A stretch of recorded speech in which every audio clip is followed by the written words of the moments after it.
What big teeth you have? There's something horrible happening in Fever Swamp. Something really horrible. It started with a strange howling at night. Then there was the rabbit, torn to shreds. Everyone thinks Grady's new dog is responsible. After all, he looks just like a wolf, and he seems a little on the wild side. But Grady knows his dog is just a regular old dog, and most dogs don't howl at the moon, or disappear at midnight, or change into terrifying creatures when the moon is full. Or do they? Hello, folks. Welcome back to our channel reviews, and today I'm going to be reviewing a classic from the original series, Goosebumps number 14, The Werewolf at Fever Swamp. Now, I freaking love the front cover. One of the scariest, eeriest, greatest covers of all time. Hands down, I freaking love it. The colors are awesome. You have a lot of green, purple, and blue. And basically, it's the full moon, and you have a big wild wolf howling.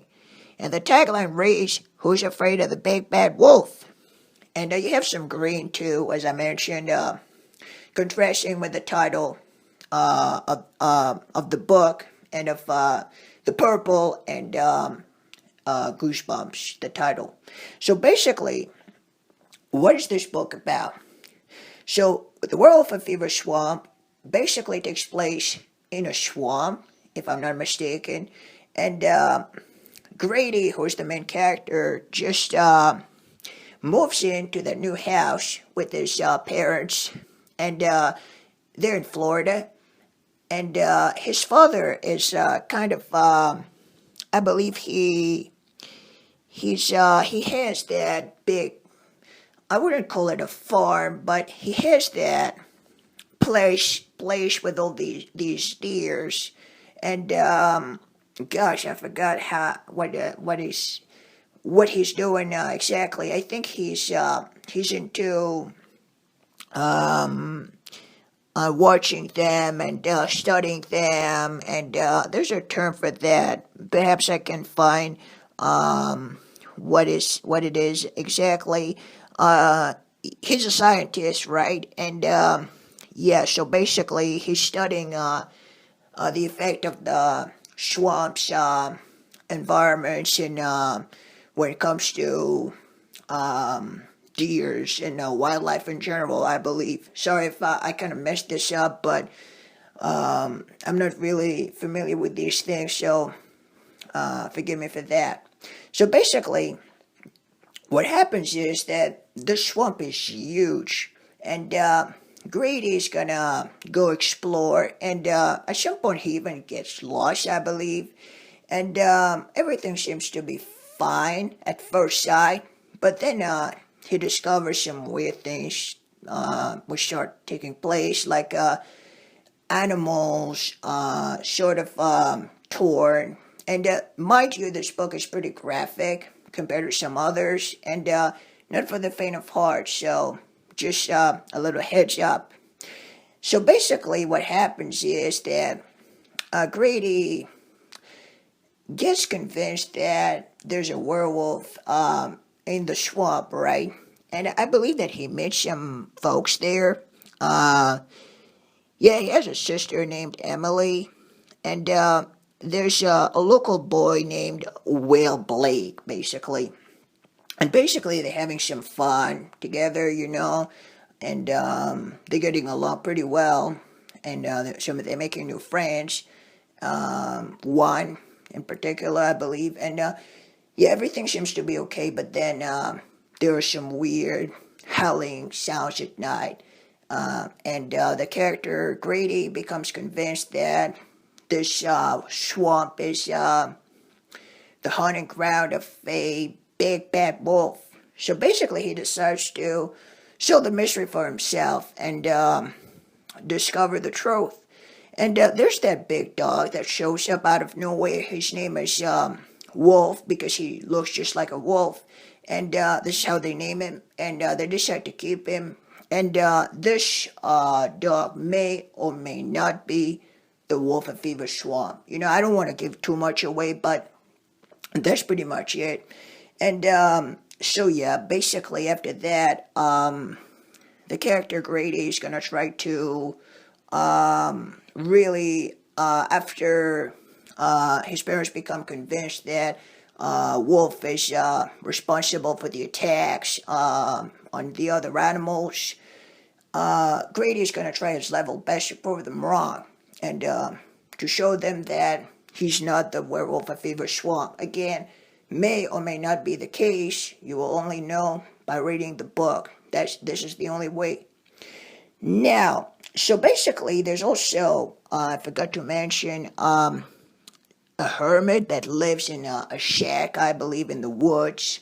And I kind of forgot his name, but he's also a potential suspect. Right? He may be the werewolf too. There's that local folklore that's around the place, and basically, it goes like that. This one is the wolf of Fever Swamp, the werewolf of Fever Swamp, and that's why he lives there all by himself. And legends and how to poke fun at the innocent little poor old hermit. And so basically, yeah, we don't actually know who's the werewolf, and we'll only discover it at the end of the book, basically. Now, I think I said it all. I broke down the book, so maybe now I'll move on to my personal review and my personal thoughts and views on the book itself. The book itself is awesome. I really love it. And it's one of my favorite Goosebumps books of all time. And there's a great Goosebumps YouTuber out there. His name is Goosebumps Emiliano. And he said that The Werewolf of Fever Swamp is his favorite. I can totally understand why. That book was so well written. And man, I had so much fun reading it. It's actually one of the few books that I would really love to reread once again, possibly this summer, because the book is taking place in the summer. But that was an awesome read. I really had so much fun reading it, and I can't wait to hear more reviews about it.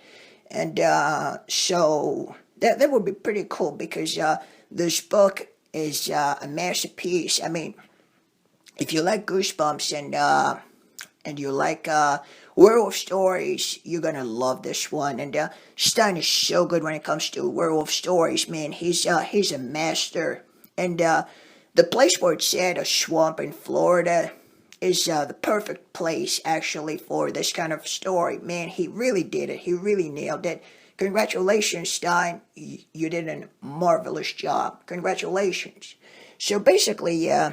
And so the father has that pen where he gives all these steers, and it offers also a good sort of moral lesson and how to be good to animals and to other life forms. I think that's pretty good for a child's book. And yeah, that teaches them some kind of sense of responsibility, wouldn't you say? Because it's really good to have some kind of, in the midst of all the scary elements of a Goosebumps book, some kind of good things, good ethics, good behavior, which is being encouraged. So that was a pretty good book. I really loved the final twist at the end was wonderful. I really loved it. The book is pretty scary, especially at night, in a swamp. I think that there's some scenes taking place very late at night inside the swamp. Man, that must be pretty creepy. I mean, I've never been to a swamp, nor in Florida, but I think that would probably terrify me, honestly. So that was a freaking awesome book. I really loved it, and I can't wait. I would really love to see the TV episode, because I haven't watched it yet, but I definitely want to give it a go, because I think that's a pretty good one, because the book itself was freaking awesome, and I can't wait to see the adaptation. And I heard that this episode was I think rated PG-13 in the UK. So it shows you that the book itself is kind of dark. If the episode itself is is dark, like even people admitted that it should not be, it's not suitable for all. It means that the book is definitely way scarier than the episode, and the episode probably does justice to the book. I hope so, I mean. And anyway, that's pretty much it for that review. Thank you so much for watching. And what did you think about the Werewolf of Fever Swamp? Did you like it? Did you hate it? Yes, I haven't forgotten, but I have to give it a rating. So I would give it, I think, 9 out of 10. It was such a freaking awesome book. I definitely recommend it to any werewolf fan out there and Goosebumps fan. If you haven't read this one, please do so. And let me know about your views. Thank you so much for watching. See you on the next video. And take care. This Horse Reviews for you signing off.